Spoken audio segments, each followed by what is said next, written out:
Good afternoon, everyone, and welcome to the 8th annual Aberdeen-Houston Gateway and our first ever digital gateway. I'd like to introduce today our in association with partner, Jeffrey Blair of the Greater Houston Partnership. Over to Jeffrey. No worries. So what has Houston been doing around COVID-19?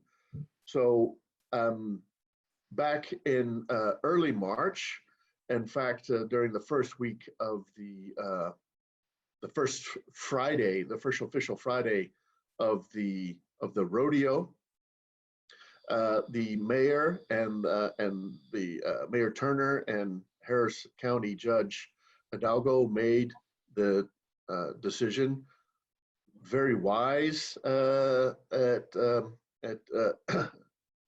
2020 hindsight looking back, but very unpopular, to shut down the rodeo. And many experts point to that as being one of the key reasons why Houston, comparative to some other large cities, particularly on the East Coast and the West Coast, has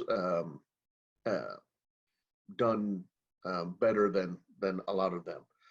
Not that this is a competition. It's a very trying time, but again, I'm just sharing information. So the partnership immediately, already from March 13th, has had all of its people working from home. And the first thing that we did was divide up our membership list and personally call every single member and see how they were doing. And also to point them towards some resources, federal, state, county, and local, that could help them, particularly to the small business owners. And further, within a few weeks, we had a small business assistance center set up where companies could come to our website and see a list of all of the resources. And overwhelmingly, these were around financial tools that they could apply for to help them get through, help them make payroll, etc., payroll guarantees and things like this. So that was very, very important for us to reach out and let our members know what these resources are. And now we're doing the same. Weeks later, we're doing the same. We developed a similar type of resource tool for getting Houston back to work. So this is all done in conjunction with the city of Houston and with Harris County, and with the governor's office, Governor Abbott. In fact, the partnership went so far as to make up a document with a list of criteria that the medical experts from the medical center, which I have to give a lot of credit, they were the ones that had some folks in Italy at the time, during the first week of the rodeo, and they called back and they said, you need to shut the rodeo down and you need to send everybody home. So we're very grateful for that, as a bit of a side note, but nonetheless very important. And now, because the partnership has a great deal of the companies that are the big employers in the region, we're having them all sign promissory notes that they won't send anyone back to the office until certain safety criteria have been made, or certain boxes have been checked as far as number of new illnesses, et cetera, et cetera. So that's where we are now. We were in sort of the throwing everyone a safety line, and now we're trying to sort of set up the guidelines for the business community of how people can get back to work. The partnership itself won't be working, it won't be back in our office before the 1st of June. That decision has been made, and many of our members are following in line with the same guidelines. So that's where we are as far as that goes. if you look at some other cities, in Texas, they're doing even better than Houston. Of course, Houston, we're that international crossroads, so we had a lot of folks that came from abroad during the time, and we have the most cases in Texas. But then that also makes sense because we're the largest city in Texas. But compared to other states and other big cities, we're doing very, very well. So that's my update as far as that goes. So Stacy, are we ready to show the videos again? Yes, I think so. Okay. Try this and hopefully this will work this time. All right. Fingers crossed, everyone. Yeah. Virtual fingers crossed, everyone. Just 50 miles from the Gulf of Mexico lies the biggest city in Texas, the fourth largest in the country. A city so vast it could hold 6 huge American cities within its borders. A city of big ideas, a global knowledge capital where problems are solved every day. A city that's alive with energy. Houston, Texas. Whether creating the first artificial heart or exploring the universe, Houston is a city that chooses to tackle humankind's boldest challenges head on. Here, we created technologies that truly changed the world in energy, healthcare, manufacturing, logistics, and space. Nowhere else on Earth do all these industries converge. Nowhere else in the country do companies have the proximity to such world-class resources. Houston's Innovation Corridor is in the heart of the city's powerful economic and social center. The corridor offers easy access to key industries and business sectors. Linked by light rail and walkable neighborhoods, the corridor features the best of what Houston has to offer and is an incredible launching pad for developing what's next. Houston is the most diverse city in the country, with one of the youngest populations and no ethnic majority. Here, 1 in 4 residents is foreign-born. A center for innovation, the Houston workforce is unparalleled. It's one of the top cities in the country for engineers and STEM graduates. There are 3 Tier 1 universities and 60-plus colleges, universities, and technical schools here. But there's more to this great city than work. Houstonians live well and play hard. Even with one of the largest economies in the country, Houston has among the lowest cost of living in the United States. There are neighborhoods to suit every budget and every lifestyle. With its great mix of ideas, people, culture, and industries, Houston is a popular destination for people from across the globe. In fact, it's America's fastest growing region. Houston is the can-do city. We dream big, then we get things done. As the original city of disruption, we want you to join us in Houston, Texas. Together, we can shape the future. Together, we can change the world.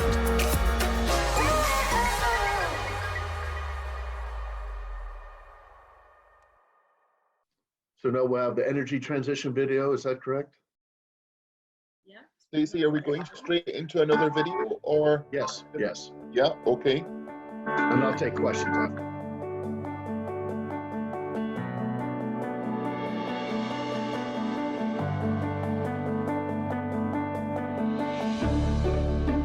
Houston, Texas. A city built on innovation, opportunity, leadership. A city known globally as the energy capital of the world. We create the energy that makes modern living possible. But the world is changing, and humankind faces a dual challenge. Economic opportunity and quality of life are improving around the globe. To support that growth, we will need more energy, now and for decades to come. At the same time, we must reduce carbon emissions and respond to the effects of climate change. Houston is committed to tackling this dual challenge head-on. It is both a responsibility and a great opportunity. We're ready to create energy that's cleaner, more affordable, and even more reliable. Oil and gas companies are driving efficiency improvements. Leading wind, solar, and biofuels companies already operate from Houston. But we need to scale up technologies that run smarter and more efficiently with a reduced carbon footprint. And we must drive innovations like carbon capture and storage technology. No other city in the world is better positioned than Houston to take this dual challenge and turn it into opportunity. The city of innovators and problem solvers focused on the future. Houston, Texas, leading the global energy transition.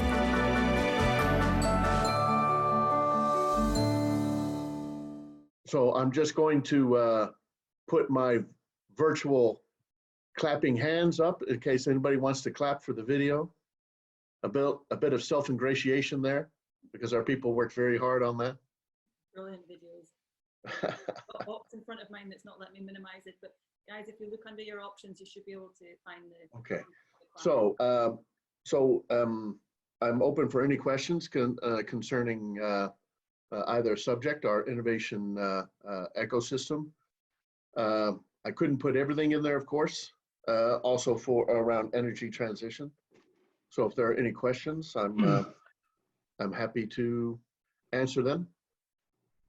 And if it's too tough of a question, I'll just put myself on mute. Yeah, if you pop your questions in the chat, guys, and then we can read them. I'll read them out for Jeffrey. I'll just give that a moment, a second, for people who are typing. Brett, I think you said you had one, did you? Are you there? Hello? Yeah. Did you say earlier? Yes. Yeah. Okay. No, Jeffrey, thanks for that. And if we have time, Stacey, perhaps we could even play them again at the end, depending if we've got enough time. We could maybe play Jeffrey's videos to conclude as well as to start. Is that okay? Absolutely no problem. Nothing. Yes, but Jeffrey, we will run them again as the grand finale, I think, because I think the one thing that always amazes me is the production quality of Houston. But I think the thing is, there is just so much to highlight, not just the energy sector, but the healthcare sector, the aerospace sector, and the energy transition piece, the digital piece. There's so much going on, and the scale is so big. Jeffrey, do you want a word that is used a lot in Aberdeen but isn't used quite so much in Aberdeen yet, is about the ion, which I thought you could maybe tell everybody about what the ion is, which is really an extra evolution of the journey that's already been happening. Right. Well, lending towards our innovation ecosystem improvement, the ion is a physical space that's being developed along what we call the innovation corridor. That is along the tram line between the Texas Medical Center and downtown. So think of it at the midway point. Is a property of some 16 acres. So let me see, 2.4 acres per hectare. So then you're talking about what, 7 hectare, something like that. It was purchased by Rice University, and the management of it is going to the ion. So the ion is going to be a collective space where many innovation activities are going to take place. So those of you who are aware of Station Houston, the business accelerator is going to be housed there. Venture capitalist funds.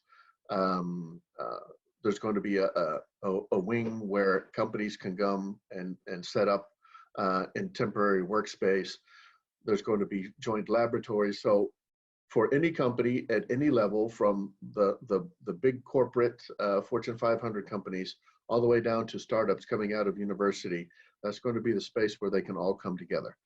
And many people are very, very excited about this. Construction is still continuing. They took the old Sears and Roebuck facility there, and they stripped it all down and they're building it back up, and it's going to be a great collective space. Along the trim line between the TMC and downtown. It'll be ready in 2021. I don't have the exact dates because, of course, construction is continuing, but it did slow a bit for a while there. So that's my update on the IAM. And Jeffrey, for any Scottish, UK, Welsh, British, European company looking at entry, expansion, future development into your area, you are available as a go-to resource point. And I know you would encourage people that are looking to incorporate or explore that opportunity to discuss that with you. Certainly, although I'm not sure about the Welsh, but I am open to most others. I'm sure I'm going to get some Welsh hate mail for that, but just kidding. No, that's true. But of course, the Scottish companies have the wonderful offices of Scottish Development International here in Houston to give them an advantage when they come to Houston. But I would say to those companies as well that don't go to SDI, you can certainly look for me. Our services are free of charge and confidential. And for those companies coming out of the Scottish Development International offices, we can much do the same. So we're not here just to assist the companies that are coming here brand new, but also the ones that have been here for a while. So, and I guess, Jeffrey, it's important to point out to people that for those that haven't heard of GHP, the Greater Houston Partnership, you're very active on LinkedIn, a very large following on LinkedIn, but the partnership's been around since the early 80s, hasn't it? Right. So the Greater Houston Partnership and its current construction has been around since 1989, and that was when some very bright sparks here took the World Trade Center, the original Houston Chamber of Commerce, and the Economic Development Authority for the region, and put them all under one roof.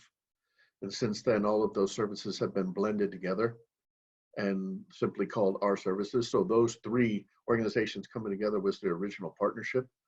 We're privately funded by membership from our members, and we've been around for over 30 years and looking forward to another 30 years.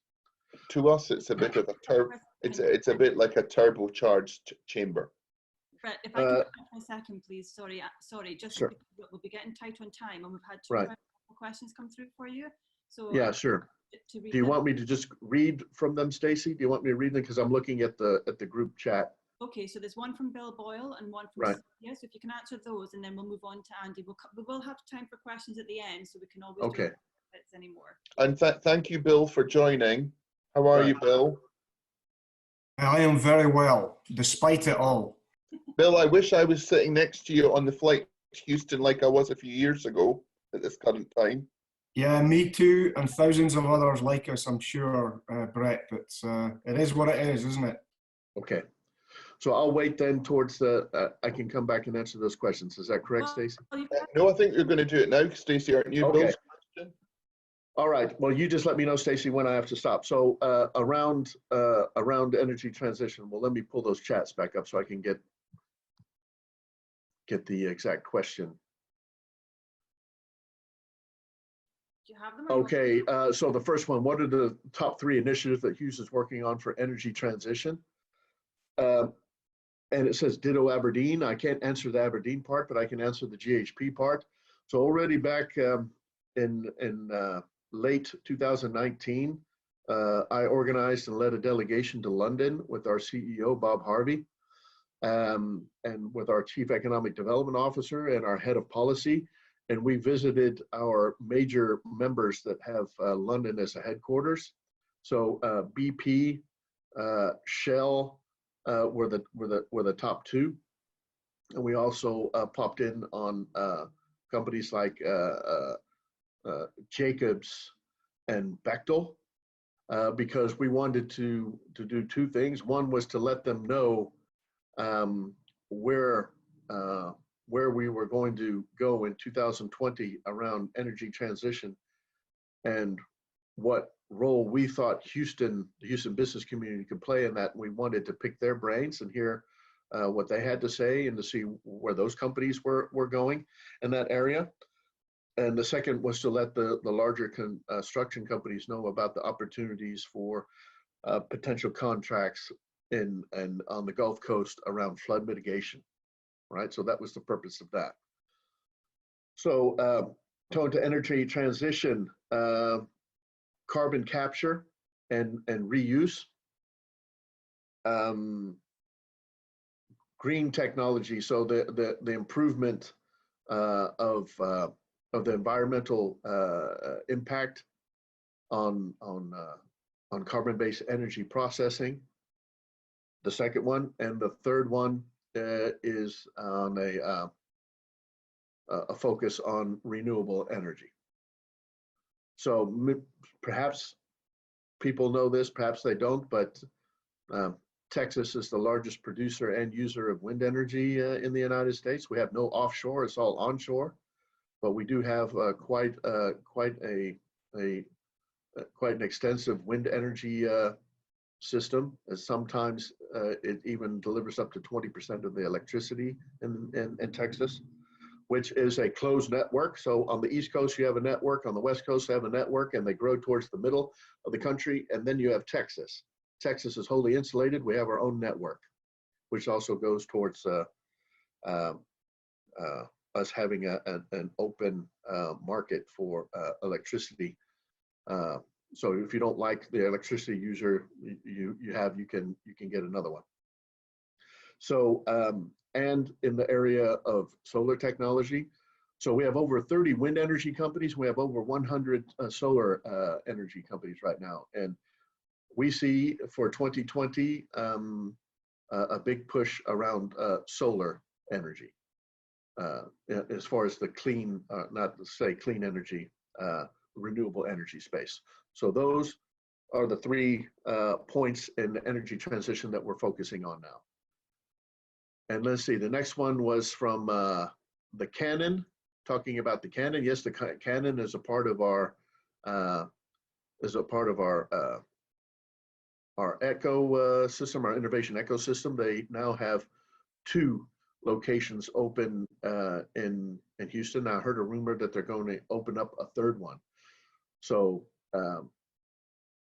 that's a wonderful addition, along with the ION and some other innovation centers that are focused in other areas, other industries in Houston. So yeah, that's where. Thanks, Jeffrey. Stacey, we've got some other questions in the chat. Yeah, I see one. It says, will U.S. investors involved in the ION Center invest in Scottish companies?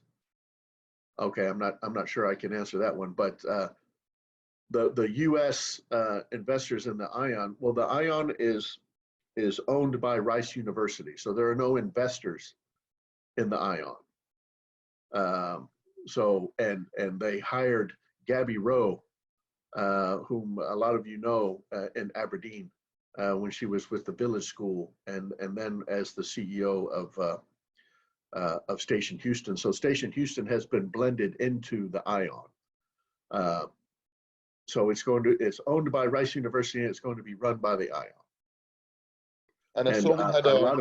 And a lot of companies have donated money in a way of grants, but it's not say a privately held entity. So okay, and there was just one more, which I'll read out to you, and then after that we'll move on. If anybody else has any further questions for Jeffrey, if you pop it in the chat and just state it's for Jeffrey, we'll come back at the end. But the final one for now is from Sophia Castillo.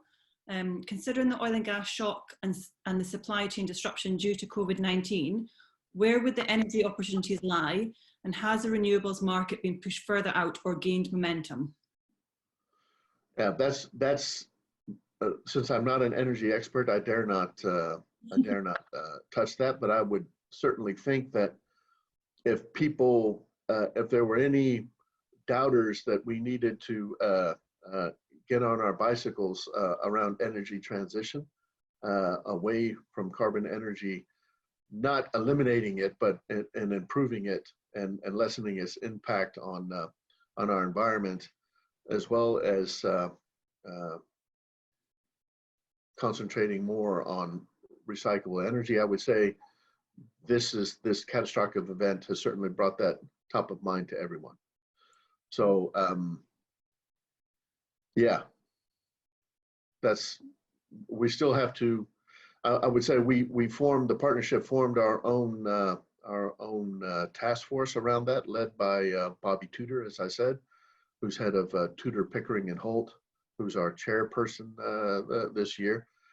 So I expect at a later date I'll be able to give a better answer to that after we get some reporting in from this task force about what the partnership members, and of course many of them are the top energy companies, but a lot of the medium-sized companies that serve them as well. Okay. Yeah. Thank you very much, Jeffrey. If we can, next up we'll be hearing from Andy, but if we can give Jeffrey a round of applause, please. However you can do that, whether it's your button or, you know, if you're actually clapping, Jeffrey, I think we see people are clapping, so thank you. Yeah, you can even poke your screen aggressively, but I wouldn't do it. No, please don't. And could I just say, Stacey, what's the best way if people want to continue a dialogue with Jeffrey and the Greater Houston Partnership? Jeffrey, what's the best way for them to contact you? Email, LinkedIn? Yes, email or LinkedIn. You can find me on LinkedIn. I have my own account there, and as well my email at jblair@houston.org. And anybody looking to get in touch, if you can't details, just let myself or Stacey know, and we will facilitate an intro. Absolutely. Yeah. Join the LinkedIn group, because that will be, it's not a large number, easy to get a hold of Jeffrey in there. Right. Oh yeah. So yes, of course you can go to the Gateway LinkedIn group and find me from there, or you can via my own one. But it would be better to go through the Aberdeen one. That way we can track and trace your question. Okay. Thank you, everyone. Thank you very much. So we will just move on. Brett, are you introducing Andy? Yes, I'd like to introduce Andy, who has been a fantastic supporter of the Gateway Initiative. And Andy and myself have worked together in different ways over the last 5-6 years. And Andy has built a state-of-the-art facility out just beyond Katy. I was first involved when he built GTEC 1, the launching pad there for Scottish, UK and European businesses looking to get a foothold into Houston. I went to see his new facility last May in Houston, and I discovered I had a wonderful day down in Brookshire Way, just beyond out west, beyond the Amazon distribution centre, Andy, and just down a bit more. Houston grows very quickly, and Andy has a fantastic setup there for Scottish businesses looking for warehouse space, facilities, mentoring and training, and a whole raft of hand-holding options for people looking at stepping into that market. So he also brings with him some fantastic Doric in Houston. So Andy, without further ado, tell us a bit more about the all-new GTEC Innovation Centre out west in Houston. Well, thank you, Brett. Hope everyone can see me. I know everyone have had lunch by now, but I still haven't had breakfast. But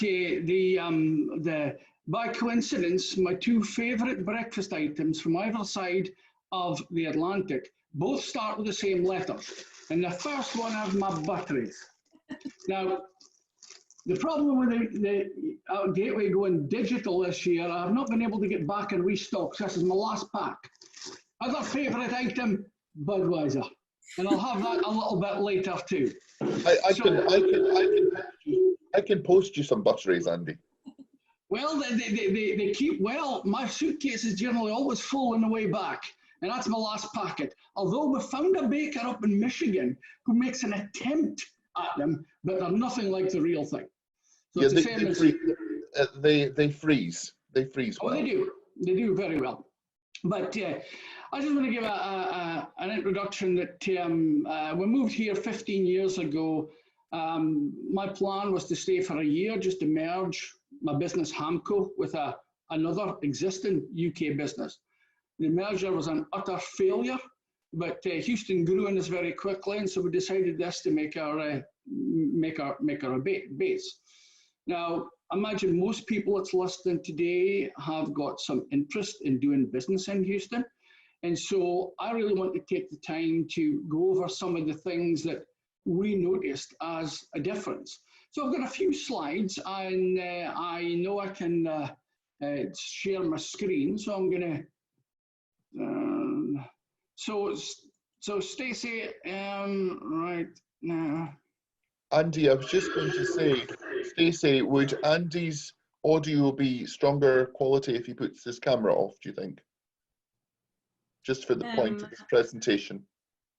Yeah, it's up to Are you not hearing me very well? No, I'm hearing you pretty well, just occasional blips. Just occasional. Well, let me just No, that's speak okay, louder. that's okay. I'll let speak you... louder. I'll speak okay. louder. So, right, I don't want to really make this into any sort of sales pitch about Hamco and GTEC, because it's all on our websites, and we did the podcast and the likes. So I would refer people to those. But being a chuchter from just outside Aberdeen, I normally get into a bit of the Doric, but time's a little bit tight. So I really just want to flash on to a couple of slides, particularly for those people who are not familiar with Houston as much, and just to give you some idea of the scale. Grampian 70 miles across. This is the new ring road around Houston, and it's only 15 miles less. The new Grand Parkway is 190 miles long. So it just takes you a little bit of time to plan. So you have to think ahead. Through the middle of Houston, you've got Interstate 10, runs 2,500 miles from Florida to California. As it passes through Houston, it increases to 26 lanes wide. So again, it actually slows down as bad as the Huddigan roundabout did, or used to do before the bypass. So it's quite an impressive structure. We going back, it was about 2010, we decided to buy some land in Katy and build a facility of our own. But being a foreigner, I found it particularly challenging to get the mortgage, get everything done. And so we decided to build a place a little bigger than we actually needed. And that's what started the GTEC Innovation Centre. So we decided to provide a co-working space for business startup, relocations, general support. So we continued doing that. And actually, as Brett says, that was GTEC 1. We sold that building in the end of 2018 and moved a little further west to GTEC in Brookshire. So Brookshire is classified as one of the 2017 tax rules opportunity zones. So we took an existing building there. At the same time, we also almost accidentally acquired a small piece of land down in Pearland to the south. Not so much energy down there as biotech, medical, aerospace. It's quite close to NASA. This is our first building in Katy. We had 11 acres there, built the building, then landed up selling a piece of land, sold the building, and then we've kept 2 acres on the prime frontage there for perhaps another project. This is Brookshire. It's a little bit further west, but still close to the energy corridor. And again, we've got clean workshop, heavy workshop, and training facilities. This is the project that we're dreaming about in Pearland. So I don't know how that'll go, but we're working on that feasibility. Now, before I get into the details of the differences that I've found, I think it's important, if anyone's looking at Houston, in their strategy, it's definitely unprecedented uncertainties right now. Of course, we're speaking about oil price and COVID, but don't underestimate the impact of the potential November elections.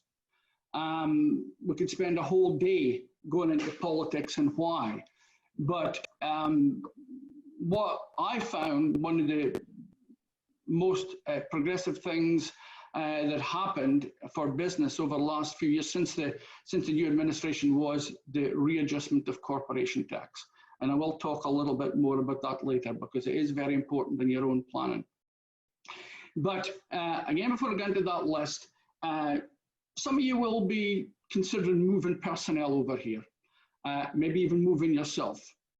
And all I would say, and I've had it for a long time, and I get this best bit of business advice daily, but I can't emphasize how important it is. So happy wife, happy life. You've got to think of the family. Or should I say a bit more politically correct, happy spouse, happy house. I do want to emphasize that because the change is significant.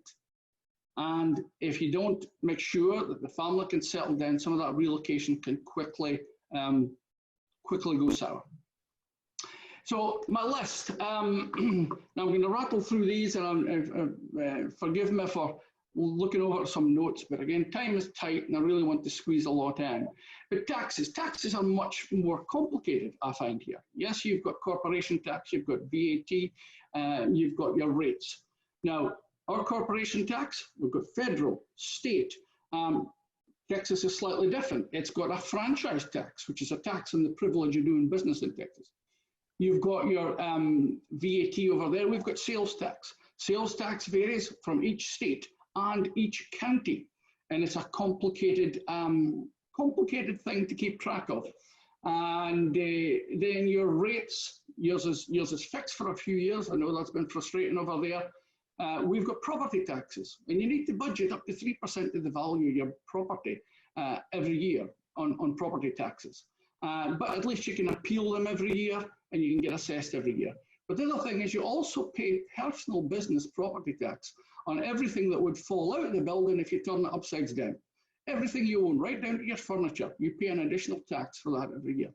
Of course, you've got the payroll taxes, and then when you come to looking at your own personal taxation and whether you are being treated as a US taxpayer, bear in mind the implications of that. We are assessed on our worldwide income, so it's particularly complicated if you're a foreigner moving into the US.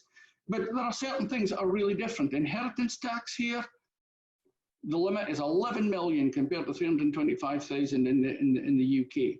So if you do move here for a long time, don't forget things like your estate planning and getting your wills right. So that taxes takes a fair bit of effort, but that feeds into number two, the business formation. You've got to establish how you want to set up the business, and that really depends on whether you've got shareholders here, whether you're going to look for investment, whether you're going to have it as a subsidiary of the UK business.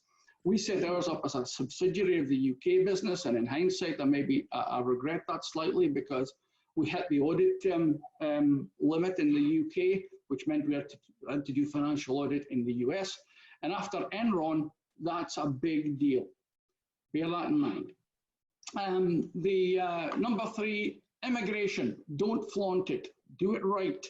All I can give you is one example whereby one gentleman I know quite a few years ago came into the US under business waiver. He was actually here on an inspection. The inspection job lasted longer. He took the decision to move down to Mexico, come in after a couple of days again. He did that twice, and the third time they banned him. He is banned for life. He's still trying to get approval to come over and visit family, but it's proven tough. So be sure you take the right advice and plan your immigration correctly. Insurance. You've got employers and public liability there. We've got general liability and workers' compensation. But it's a Sioux society. Make sure you are insured. We carry extra insurance in the house, for example. I mean, one of my son's friends fell at their neighbour's pool, cracked the head open, and the mother sued the neighbour for the costs. Just be aware, be well insured and take good advice in that too. Fifth one is credit. Be prepared to pay for everything in cash before you start. getting credit is very tough unless you're 90 and accompanied by both adults. So it takes a bit of time and effort. Employment, it's an at-will system here, at-will, hire and fire, that goes both ways. No mandatory employment contracts. And the biggest thing that an employee is really looking for are the benefits that you're offering. Accommodation, housing, very good value over here, whether you're renting, buying, or even building your own home. But again, it boils back to credit. You need to have the credit to be able to do it. But very good value. And schooling. Schooling is different, and schooling is divided into lots of different districts around Houston. I don't know how many there are, but I mean, close to 10 around Houston. And the schooling varies in quality from district to district. So that has a big impact on your decision where you want to live.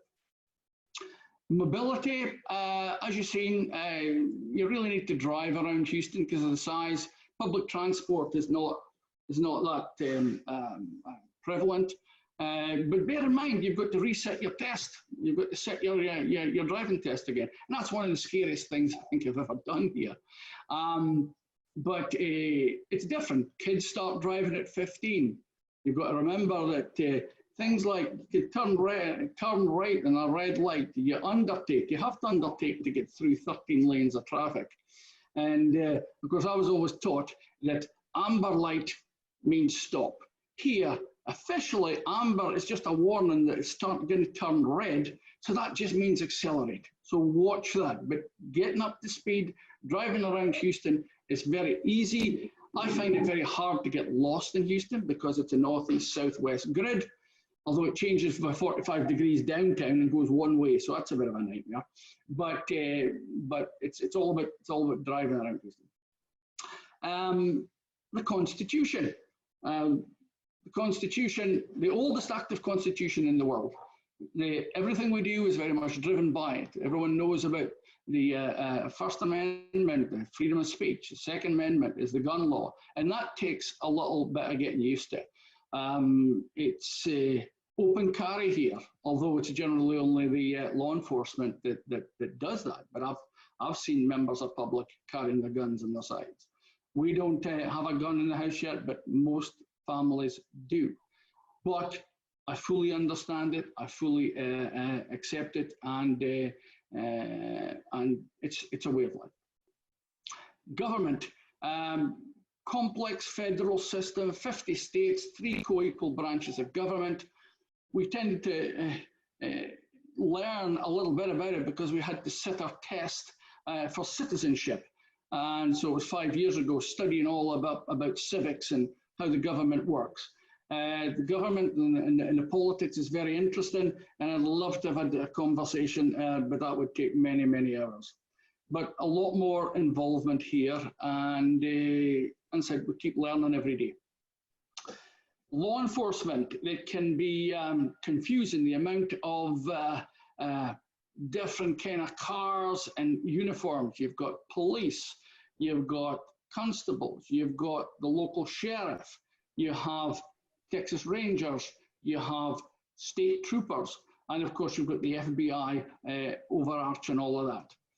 And so there's plenty of law enforcement. We feel very safe here, by the way, and I think that's very important for the families.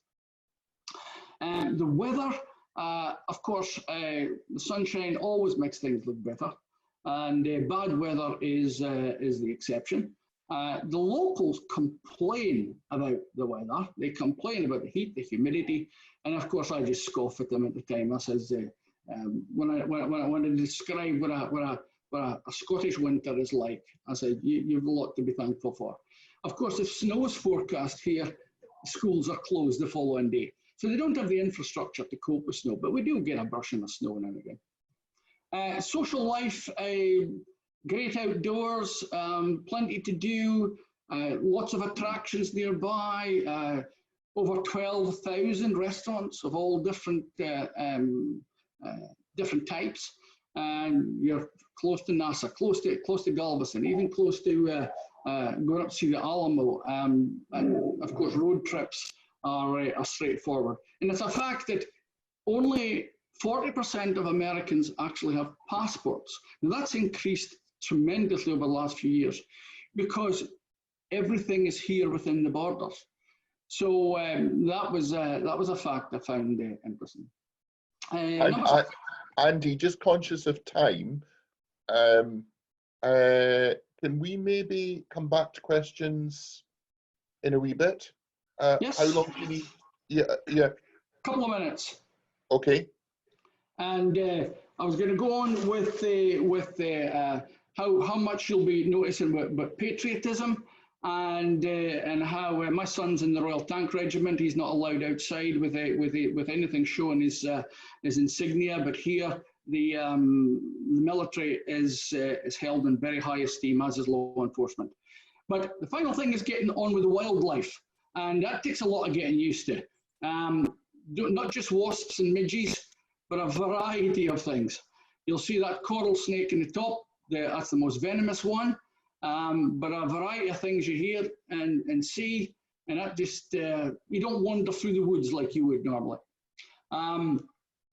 Even the deadly black widow spider, but since last year, Brett, we caught one of these in the office, little tarantula.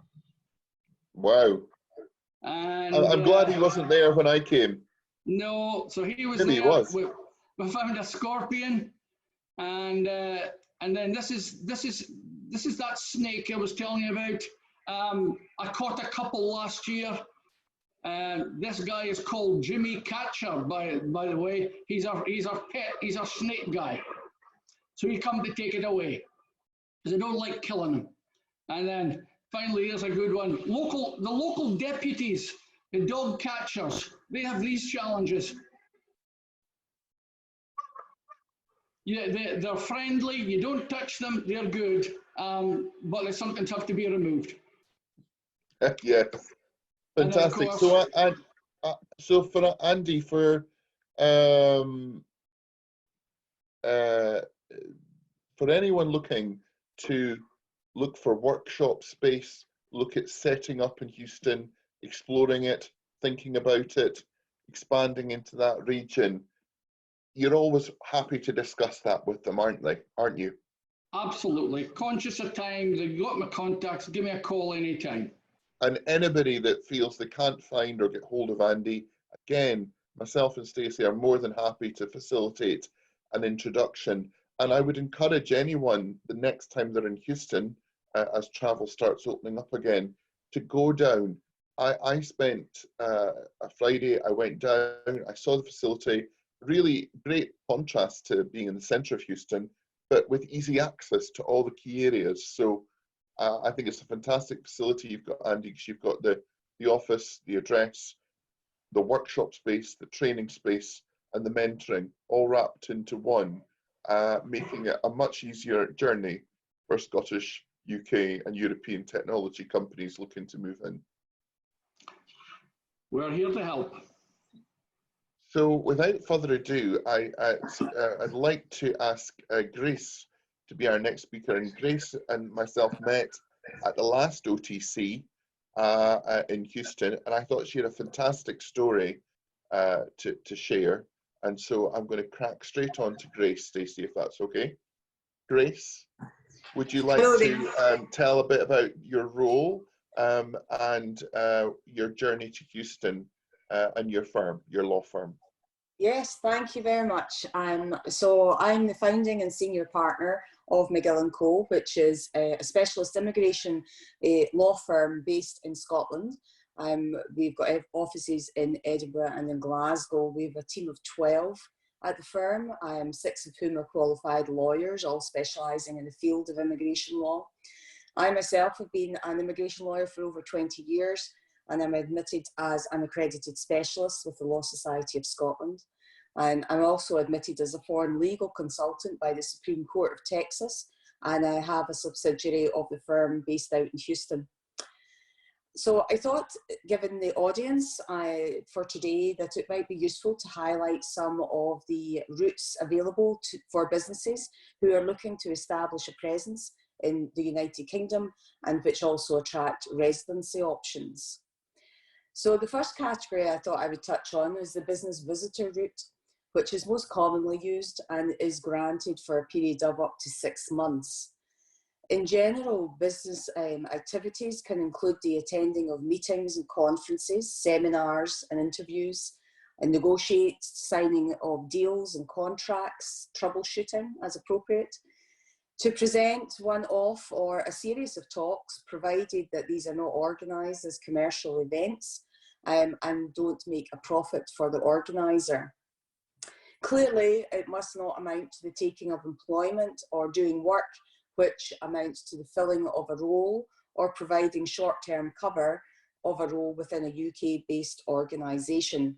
But applications can be made for permitted paid engagement visa if you're invited by a UK-based organisation or a client to come to the United Kingdom to do a specific paid work without having to go through the rigours of sponsorship under the points-based visa system, and you would be admitted for a period of 1 month.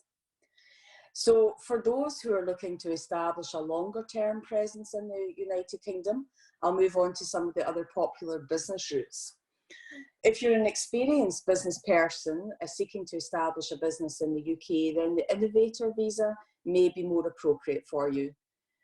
If you wish to join an already trading business in the UK, then we would look at the Tier 2 General Skilled Worker visa routes.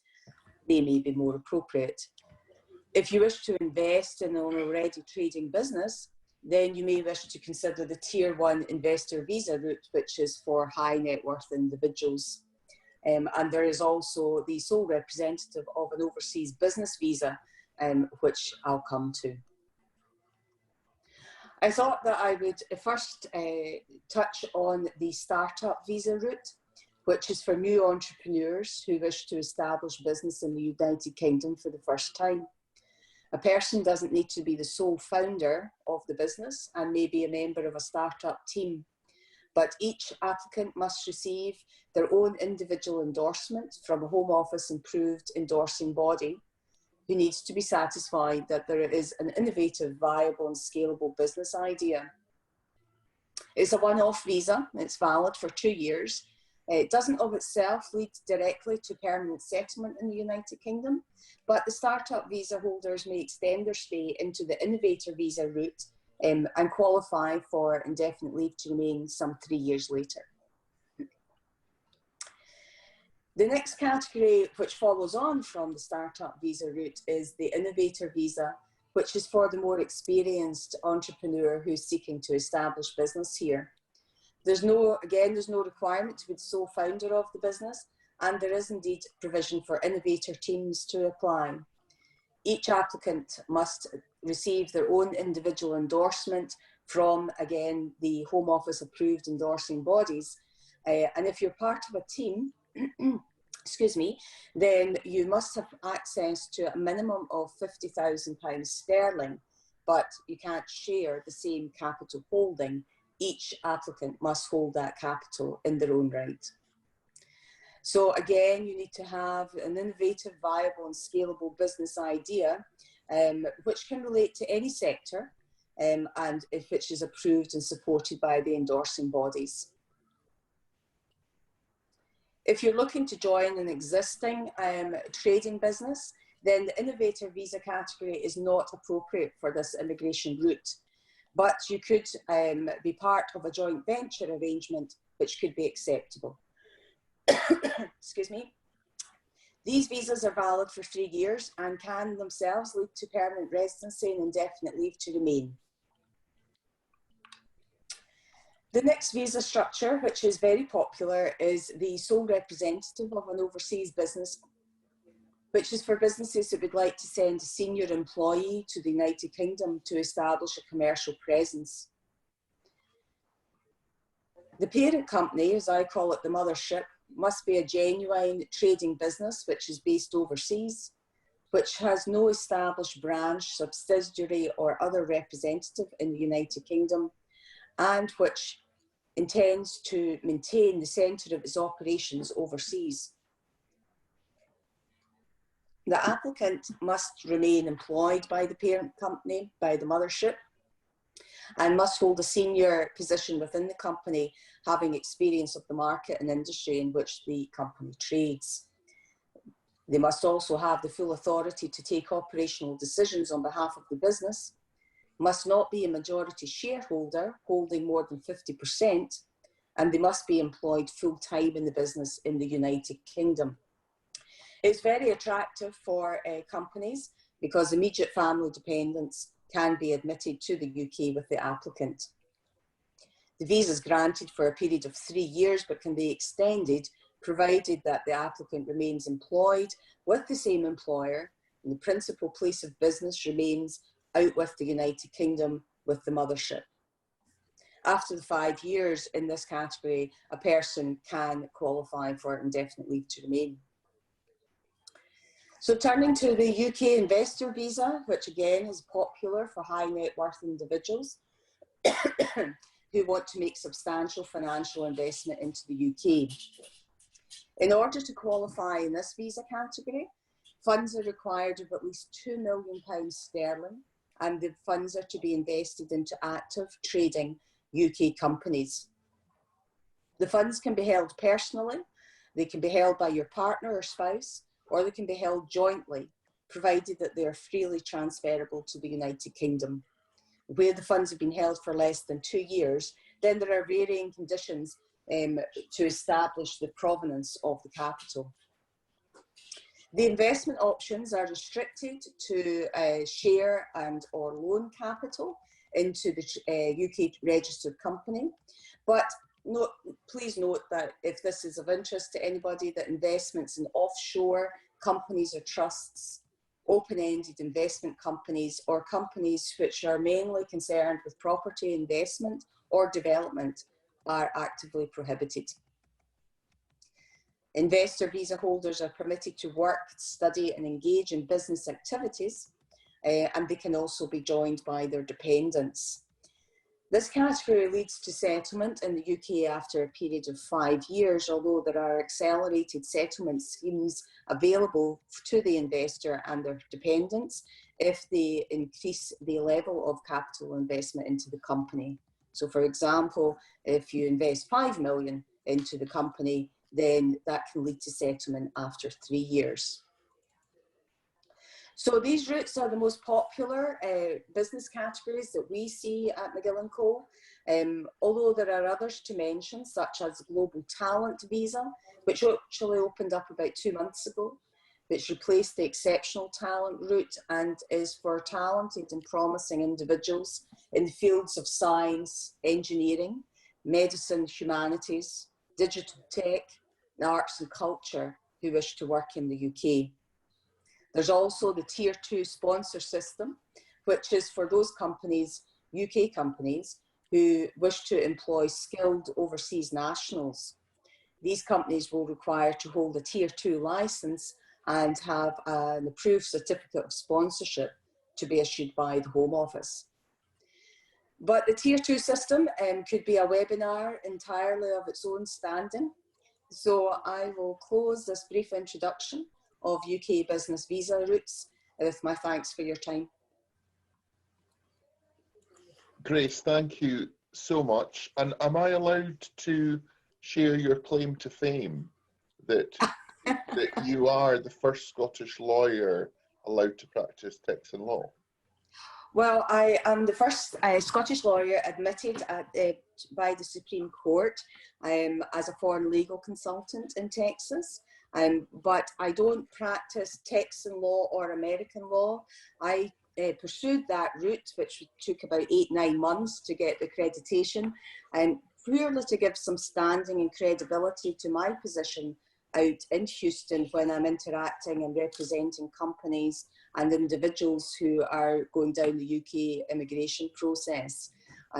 Yeah, so a bit of a proud moment.